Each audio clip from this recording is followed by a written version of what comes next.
मित्रों, आज की इस पत्रकार वार्ता में आप सबका स्वागत है।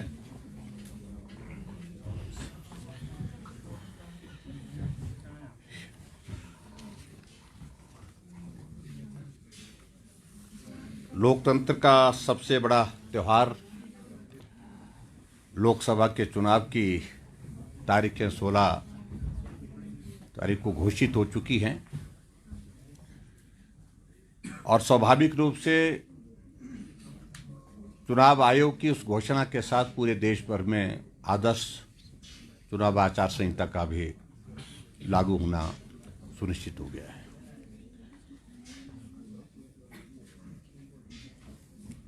हिमाचल प्रदेश में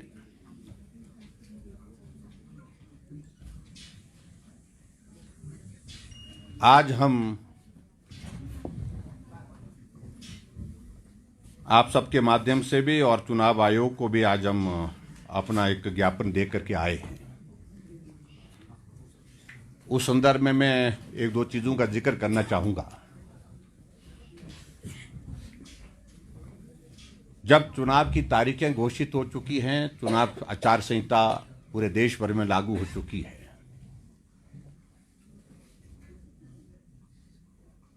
लेकिन उसके बावजूद भी हिमाचल प्रदेश सरकार की ओर से खुलेआम आदर्श चुनाव आचार संहिता का उल्लंघन करने की दृष्टि से एक नहीं अनेकों घटनाएं हमारे सामने आ रही हैं। और सबसे बड़ी घटना जिसका मैं जिक्र आज आपके सामने करना चाहूंगा,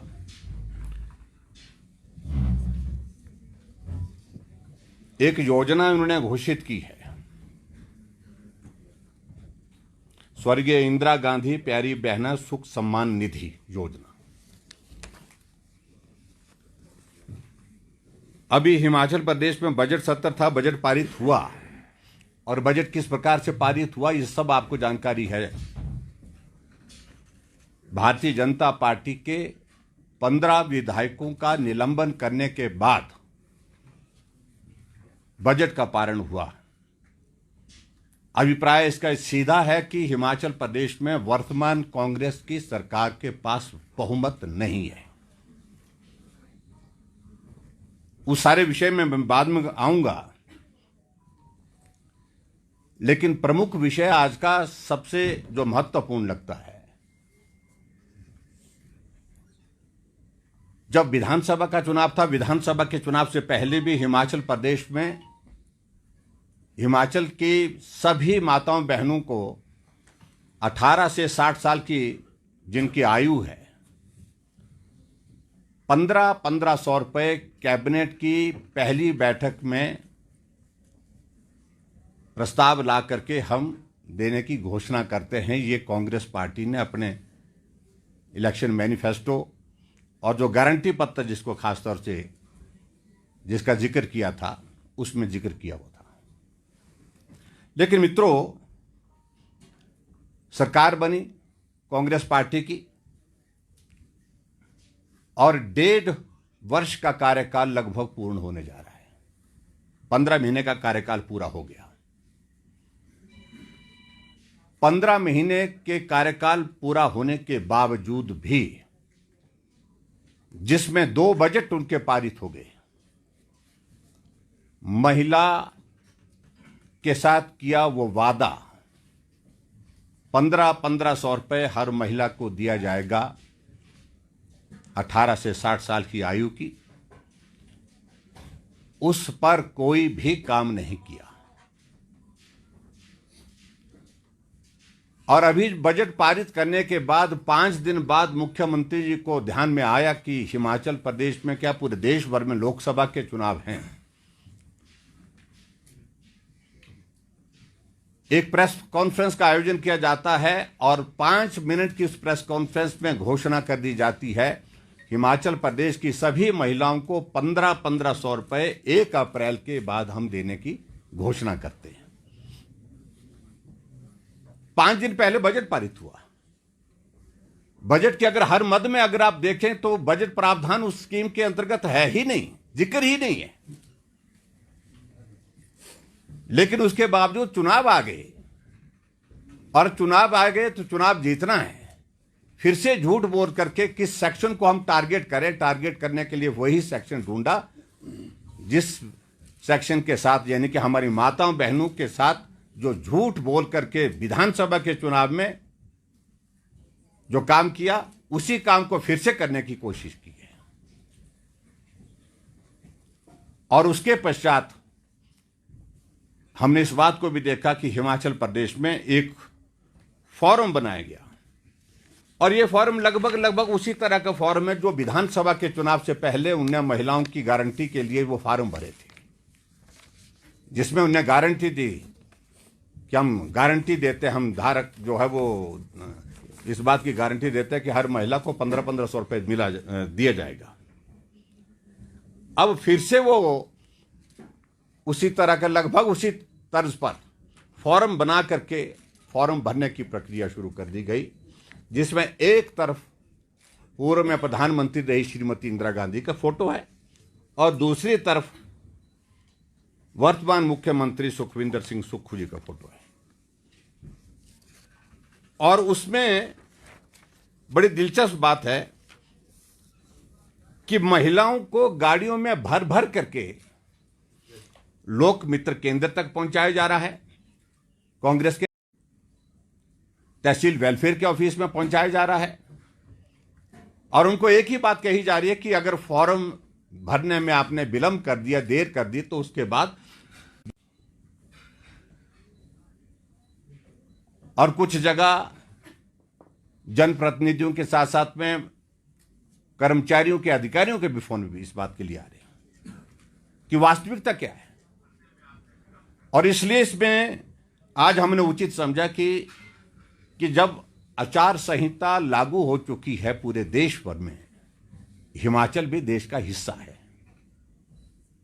और हिमाचल प्रदेश में भी आदर्श आचार संहिता का जिस प्रकार से उल्लंघन करने की कोशिश कर रही है कांग्रेस की सरकार, उसके संदर्भ में चुनाव आयोग को ज्ञापन दिया। आज हमने ज्ञापन देकर के अपनी बात वहां पर कही है। हम सीईओ को मिले हैं और हमारे माननीय विधायक भी साथ में थे, हमने अपनी बात रखी है। और मैं इस बात के लिए हमने आग्रह किया, हमने मांग की है तुरंत प्रभाव से ये फॉर्म भरने की प्रक्रिया को बंद किया जाए। इसी तरह के फॉर्म विधानसभा के चुनाव से पहले भरे गए थे, लेकिन उसके बावजूद 1500 रुपये नहीं मिले। इसी प्रकार के फॉर्म अब दोबारा लोकसभा के चुनाव से पहले भरने की प्रक्रिया शुरू की है, और अब भी नहीं मिलने वाले हैं। कि मालूम है कि उनको अच्छी तरह से मालूम है कि आने वाले समय में जब आचार संहिता लग जाएगी तो आचार संहिता लग गई, अब इसके बाद घोषणा करने में कोई फर्क नहीं पड़ता उनको, क्योंकि देने तो है नहीं। और मित्रों, आचार संहिता का उल्लंघन किया जा रहा है। इस संदर्भ में हमने इलेक्शन कमीशन को, जो अभी तक प्रदेश में योजनाएं इनकी अभी तक, हिमाचल प्रदेश में ऐसा हुआ कि कुछ जगह भगवान रामचंद्र जी की प्राण प्रतिष्ठा के कार्यक्रम के संदर्भ में कुछ लोगों ने, निजी लोगों ने भगवान रामचंद्र जी का चित्र होर्डिंग के रूप में लगाया था, कुछ जगह मंदिर लगाया था। ना उसमें पार्टी का जिक्र है, ना पार्टी का नाम है, लेकिन उसके बावजूद कई जगह अधिकारियों ने उन सारे होर्डिंग को फाड़ने और हटाने का आदेश कर दिए, हटा दिए गए हैं। कांगड़ा में विशेष तौर से हमारे पास शिकायत आई है। हमने आज इस बात के लिए भी आग्रह किया कि क्या यह आदर्श आचार संहिता का उल्लंघन है कि अगर किसी स्थान पर किसी ने प्राइवेट अपनी जगह पर लगाया है, किसी ने गवर्नमेंट की जगह पर किराया लेकर के रेंटेड जो वो साइट थी उस पर लगाया है, भगवान रामचंद्र जी का मंदिर का और भगवान रामचंद्र जी के फोटो का वो होर्डिंग लगाया है, वो किसी सूरत में भी आदर्श आचार संहिता का उल्लंघन नहीं है। नेताओं के फोटो लगे हैं, होर्डिंग लगे हैं, सरकार के होर्डिंग लगे हुए हैं, लेकिन भगवान रामचंद्र जी के होर्डिंग और उनके मंदिर के होर्डिंग जो है वो हटा दी गई। इस संदर्भ में भी अपनी बात हमने आज कही है। मित्रों, पिछले दिनों से हमने एक बात को देखा कि अब तो आचार संहिता लग गई है, कि ऐसा दौर हिमाचल प्रदेश में आया कि जब कैबिनेट की बैठक एक एक महीने में एक बार भी नहीं होती थी। और ऐसा दौर आया कि कैबिनेट की बैठक हर रोज होने लगी और कई बार एक दिन में 2 बार भी होने लगी। और आनन फानन में इस प्रकार के निर्णय हिमाचल प्रदेश में लिए गए जो बहुत हास्यास्पद भी है। कई अधिकारियों को एक्सटेंशन दी गई, कई पॉलिटिकल अपॉइंटमेंट्स करने के लिए जल्दबाजी में निर्णय लिए गए। आखिर ये सारी चीजें हुई क्यों? उसमें सबसे बड़ी वजह यह है कि सरकार को आभास हो गया है कि शायद वह भविष्य लंबा नहीं है। जिसको मोबिलाइज करना है, किया जा सकता है तो अभी कर लेना चाहिए। और मैं इस बात को आंकड़ों के साथ में कह सकता हूं। आप ही लोग हमसे पूछते थे और हम आपको बोलते थे कि ठीक नहीं चल रहा है, और हमारी बात साबित हुई। अभी हाल ही में राज्यसभा का चुनाव हुआ तो राज्यसभा का जब चुनाव का परिणाम आया आपके सामने, आपने देखा कांग्रेस पार्टी के विधायकों ने उनकी पार्टी के एजेंट को वोट दिखा करके भारतीय जनता पार्टी के कैंडिडेट को वोट दिया है। इसका अभिप्राय क्या है? इसका अर्थ क्या है? इसका अर्थ यह है कि बहुत बड़ी स्तर पर नाराजगी थी, निराशा थी, जलालत थी, जिसका हम जिक्र आज से नहीं कई महीनों से कर रहे थे कि हिमाचल प्रदेश में इस प्रकार के हालात हैं। कांग्रेस पार्टी का कैडर नाराज पड़ा हुआ है। कांग्रेस पार्टी की प्रदेश की अध्यक्षा एक बार नहीं अनेकों बार कह चुकी है कि कांग्रेस के जो सरकार के जो कामकाज करने का तरीका, उससे कोई भी आदमी खुश नहीं, कोई भी कार्यकर्ता खुश नहीं। जब कांग्रेस के कैडर खुश नहीं, कांग्रेस के नेता खुश नहीं, कांग्रेस के विधायक खुश नहीं, सुखी नहीं, कांग्रेस के मंत्रिमंडल से त्यागपत्र दे रहे हैं, कांग्रेस के मंत्रिमंडल की बैठक से आंसू बहाते बहाते निकल रहे हैं, उप मुख्यमंत्री दौड़ करके उनको पकड़ करके वापस लाते हैं।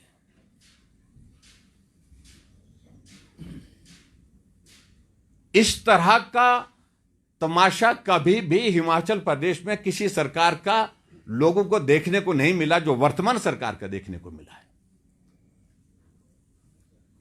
और ऊपर से इस बात को लेकर के मुख्यमंत्री बार बार कह रहे हैं, उनके कुछ और नेता कह रहे हैं,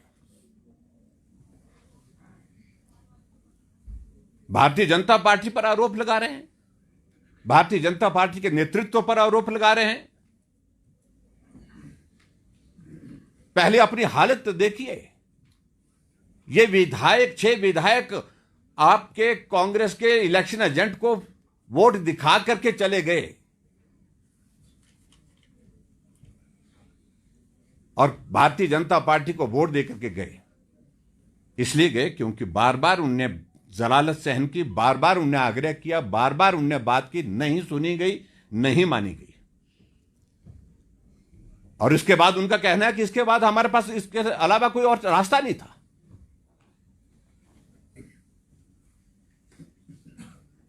चुने हुए प्रतिनिधियों को इस प्रकार से जलील करना, और वो अपने कुछ ऐसे लोग जो कभी कुछ बने नहीं लेकिन कैबिनेट रैंक के साथ बैठे हुए हैं, वो सरकार को चला रहे हैं, सरकार को हाँक रहे हैं। इसलिए मुझे लगता है कि उनको सेल्फ इंस्पेक्शन करना चाहिए, अपना आत्म निरीक्षण करना चाहिए सरकार को अपने कामकाज का। और उसके बाद आगे की बातें तो मैं कहने नहीं चाहूंगा। कांग्रेस का ही एक नेतृत्व का एक डेलीगेशन हिमाचल प्रदेश में आता, वो अपनी रिपोर्ट दिए हुए हैं। वो रिपोर्ट आप सबके पास है, उसके बाद जिक्र करने की आवश्यकता नहीं, पर वो सार्वजनिक रूप से सब जानते हैं। लेकिन मैं जरूर कहना चाहता हूं कि वर्तमान में हिमाचल प्रदेश में जो एक स्थिति बनी है, कांग्रेस की सरकार अपनी लोकप्रियता तो बहुत पहले खो चुकी है, लेकिन हिमाचल प्रदेश में अपना बहुमत भी खो चुकी है। और उसमें सबूत के तौर पर हम आपके सामने उन बातों का जिक्र करने के लिए रुके थे। हम इस बात को बड़ा साफ कह रहे हैं, जब हेल्थ पर कट मोशन था, कट मोशन के बाद मंत्री महोदय जी ने जवाब दिया। जवाब देने के बाद जब वो डिमांड वोट के लिए रखी गई विधानसभा के अंदर,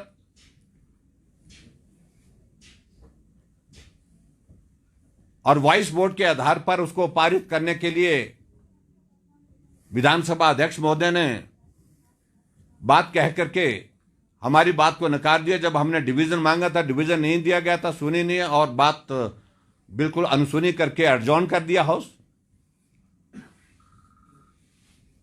और दूसरी बात, जब बजट पारित करने की बात थी तो भारतीय जनता पार्टी के 15 विधायकों को 100 मार्शल के साथ विधानसभा से उठा करके बाहर कर दिया गया।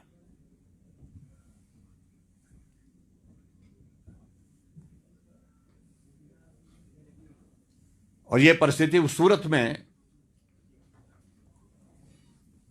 जब आप लोगों ने भी, हम लोगों ने, सब लोगों ने देखी, पूरे देश ने देखी है, तो उसका अभिप्राय सीधा है कि हिमाचल प्रदेश सरकार को सही मायने में सत्ता में रहने का कोई नैतिक अधिकार ही नहीं रह गया है। और शायद मुझे लगता है कि इन्हीं बातों को ध्यान में रखते हुए जो वर्तमान में जो जिस प्रकार के निर्णय आनन फानन में, जल्दबाजी में करने की कोशिशें कर रहे हैं,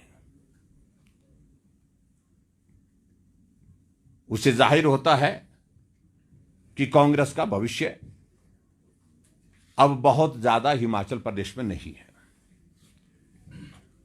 बाकी मित्रों, जहां तक मैं ये कहना चाहूंगा कि कुछ अधिकारी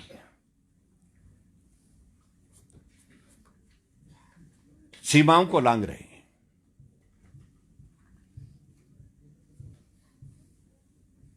और मैंने इस बात को पहले भी कहा है कि अधिकारियों से आप काम करें, ईमानदारी से काम करें, नियमों के मुताबिक काम करें, लेकिन कांग्रेस की सरकार के भविष्य के साथ अपने भविष्य को ना जोड़ें।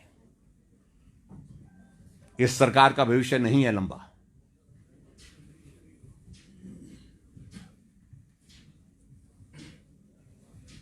और जहां चुनाव आयोग ने घोषणा कर दिया हिमाचल प्रदेश की 6 विधानसभा की सीटों के संदर्भ में, उस मामले को लेकर के मैं सिर्फ इतना ही कहूंगा, क्योंकि मुझे मालूम है आप सब पूछेंगे भी उस बारे में, कि सुप्रीम कोर्ट में हम गए हैं। विधानसभा सचिवालय को नोटिस दिया गया है अध्यक्ष महोदय जी को, और उसका जवाब वो देंगे। और आगामी आने वाले समय में हमारा पार्टी का नेतृत्व तो क्या इस सारे मामले को लेकर के विचार करेगा, निर्णय करेगा, इस बारे में आपको अलग से जानकारी आपको दे दी जाएगी। प्रमुख रूप से मित्रों मैं यही कहूंगा कि जो हिमाचल प्रदेश में सरकार आचार संहिता का उल्लंघन कर रही है, उस सारी चीज को लेकर के वो बंद करें। चुनाव है, चुनाव का सामना करें। और वैसे भी मैं इतना जरूर कहना चाहूंगा कि हिमाचल प्रदेश में जो वर्तमान सरकार ने जो इस स्कीम की जो घोषणा की है, जिस स्कीम का विशेष तौर से इंदिरा गांधी प्यारी बहना सुख सम्मान निधि योजना, एक तो उनको अपने हर योजना के साथ गांधी का नाम जोड़ना जरूरी लगता है, लेकिन अब यहां तक ही बात नहीं रही है, अब उसके बाद फिर अपना नाम भी साथ में जुड़ना चाहिए। तो ये सुख की सरकार, और हिमाचल प्रदेश में अभी 3-4 योजनाओं का जिक्र हो गया मेरे ख्याल में, सुख योजना, और इस योजना के साथ भी सुख जोड़ दिया गया है। तो उनको अच्छा लगता होगा ये सारी चीज को लेकर के, लेकिन सुख की अनुभूति माताओं बहनों को होगी कैसे? इसमें मैं देख रहा हूं जो नोटिफिकेशन है, मैं उस सारी चीज में आप लोगों ने उसका जिक्र कर भी दिया है पहले मीडिया ने, अधिकांश महिलाएं तो उसमें पात्र ही नहीं है। अगर उस क्राइटेरिया को अगर हम देखें, जो क्राइटेरिया तय किया है, उस क्राइटेरिया में तो हम इस बात को देख रहे हैं कि कि बहुत सारी महिलाएं हिमाचल प्रदेश की, मैं उनको पढ़ना आप छोड़ देता हूं, मैं इसमें बहुत सारी महिलाएं इसमें पात्र ही नहीं होंगी। किसी को पेंशन मिलती है परिवार को तो वो पात्र नहीं होंगे। और कहा तो उन्होंने ये था कि हिमाचल प्रदेश की 18 से 60 साल की सभी महिलाओं को 1500 रुपए देंगे। अगर सभी महिलाओं की बात आती तो उनकी संख्या हिमाचल प्रदेश में 22 लाख बनती है। और मुख्यमंत्री ने घोषणा की है कि मैं हिमाचल प्रदेश में 5 लाख, जो अभी जो घोषणा की है उसके अंतर्गत 5 लाख महिलाएं लाभान्वित होंगी। अगर 18 से 60 साल महिलाओं के लिए कहा था तो ये योजना तो 22 लाख महिलाओं के लिए होनी चाहिए थी। 5 लाख महिलाओं के लिए कैसे हो गई फिर सीमित? अगर 22 लाख महिलाओं को आपने 1500 रुपए अगर देने की अगर बात करनी है तो एक साल में बजट का प्रावधान आपको 4000 करोड़ रुपए करना पड़ेगा। उसके लिए बजट में जिक्र ही नहीं है। फिर भी उसके बावजूद कहा कि 800 करोड़ रुपए इसके लिए खर्च करेंगे, 5 लाख महिलाओं के लिए जो देंगे। और 5 लाख महिलाएं हैं कौन? अब जब उसकी जो नोटिफिकेशन आई तो उसमें हमने वो देखा कि वो सारे वो तो महिलाओं का नंबर बहुत कम रह गया इसमें, जिनकी पात्रता है। उस पात्रता के क्राइटेरिया को आप नोटिफिकेशन में अगर देखेंगे, मुझे लगता है कि अगर इसको चाहिए होगी तो आपको उपलब्ध होगी। मैं यही कहूंगा कि हिमाचल प्रदेश की 50% आबादी लगभग महिलाओं की, माताओं बहनों की है। उनके साथ इस प्रकार का भद्दा मजाक करना, उनको बार बार जलील करना। लोग विधानसभा के चुनाव में झूठ बोल करके उनसे वोट लिए, लेकिन उनके लिए जो वादा किया था उसको पूरा किया नहीं। आप फिर उसी वादे को फिर लोकसभा के चुनाव में दोहरा रहे हैं। इससे बड़ा अपमानजनक जो है मजाक जो है वो कोई और हो नहीं सकता है। और झूठ बोलने की बात मैंने हमेशा इस बात को कहा है कि झूठ बोलने के तमाम रिकॉर्ड हिमाचल प्रदेश में सुखविंदर सिंह सुक्खू जी ने पूरे कर लिए हैं। मित्रों, आज की तारीख में हिमाचल प्रदेश में नहीं पूरे देश भर में एक अच्छा रुझान बना है। बहुत बड़ी संख्या में लोग पार्टी में शामिल हो रहे हैं। इस बार में पूरे देश भर में लगभग 12 से ज़्यादा chief minister, ex chief minister, deputy chief minister जो है वो भारतीय जनता पार्टी शामिल कर चुके हैं पूरे देश भर में। और आने वाले समय में भी मैं यही कहूँगा कि ये चुनाव जो है समर्पित है विकास के लिए, जो आदरणीय प्रधानमंत्री नरेंद्र भाई मोदी जी ने 10 वर्ष के इस कार्यकाल में किया है। और उनके नेतृत्व में भारत हर क्षेत्र में आगे बढ़ा है। पूरा देश इस बात को लेकर के हर जगह चर्चा कर रहा है कि देश का प्रधानमंत्री कोई होगा तो नरेंद्र मोदी जी होंगे। तीसरी बार देश के प्रधानमंत्री के नाते नरेंद्र भाई मोदी जी होंगे। और बहुत बड़े बहुमत के साथ जो अब की बार नारा दिया गया है एनडीए के लिए, अब की बार 400 पार। और हिमाचल प्रदेश में मैं यही कहूँगा, आदरणीय नरेंद्र मोदी जी के नेतृत्व में बहुत बड़ा सहयोग डेवलपमेंट के लिए, विकास के लिए हिमाचल प्रदेश को मिला है। हम कभी भी उनका ऋण चुकता नहीं कर सकते हैं। और उस दृष्टि से 2014 में 4 सीटें जीती, 2019 में 4 सीटें जीती, 68 की 68 सीटों पर हमने जीत हासिल की थी। और अब की बार फिर 2019 के उस रिकॉर्ड को दोहराना चाह रहे हैं। 2024 में 4 सीटों पर जीत होगी और बहुत बड़े बहुमत के साथ जीत होगी, ऐसा हमें पूरा भरोसा है। मित्रों, मुझे सिर्फ इतना ही कहना था। बहुत बहुत धन्यवाद। जब सरकार अलमत में है तो क्या आप विधानसभा भंग करने की अपील करेंगे या अविश्वास प्रस्ताव लाने की बात करेंगे या फिर सरकार बनाने का दावा करेंगे? देखिए, फिलहाल तो हम ये है कि लोकसभा का चुनाव लड़ेंगे। अगर लोकसभा के चुनाव के साथ ये 6 विधानसभा के चुनाव भी जो घोषित हो चुके हैं ये चुनाव भी होंगे तो निश्चित रूप से 6 के 6 उपचुनाव भी जीतेंगे, 4 लोकसभा भी जीतेंगे और उसके बाद फिर प्रदेश सरकार के संदर्भ में बात करेंगे। क्या सर बागी भाजपा में शामिल होंगे? देखिए, इन सारी संभावनाओं पे तो चीज़ें आगे बढ़ रही हैं। मैं ऐसा मानता हूं कि उन सभी विधायकों ने बहुत बड़ा कदम उठाया है और अपनी विधानसभा की सदस्यता खोई है, और भारतीय जनता पार्टी के राज्यसभा में सांसद बनाने में, जीत दिलाने में उनका बहुत बड़ा योगदान है। उस योगदान को स्मरण करते हुए उस दिशा में चीज़ें आगे बढ़ रही हैं और पार्टी का नेतृत्व अंतिम फैसला इस पर देगा। सर, जानकारी ये है कि जो 6 बागी हैं वो भाजपा का दामन थाम सकते हैं। ऐसे में आपने कांग्रेस के काडर की बात की थी, काडर तो इससे भाजपा का भी नाराज हो सकता है, तो भाजपा के लिए आपके पास प्लान बी क्या है? देखो, हमारा कैडर नाराज नहीं होता है। कोई आता है, हम अभिनंदन करते हैं और स्वागत करते हैं, उनको सम्मान भी देते हैं। इस प्रकार से कांग्रेस पार्टी ने जिस तरह से जलील उनको किया, इस बात को हम सुनिश्चित करेंगे कि उनका सम्मानजनक तरीके से सारी चीज़ें आगे बढ़े। और जहां भारतीय जनता पार्टी की कैडर की बात है, उस बात को वो हमारा घर का मामला, उसको हम घर में ठीक कर लेंगे। आपने कहा लोकसभा चुनाव को प्रभावित करने के लिए घोषणाएं की जा रही है, फॉर्म भरवाए जा रहे हैं।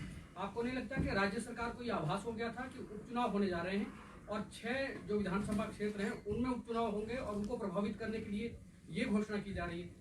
निश्चित रूप से यही बात उनके ध्यान में रही। ठीक विधानसभा के चुनाव से पहले भी उन्होंने यही इस प्रकार से घोषणा की, गारंटी दी, फार्म बांटे, फार्म भरे, लेकिन उसके बावजूद 15 महीने तक जो है उस पर कोई कार्रवाई नहीं की।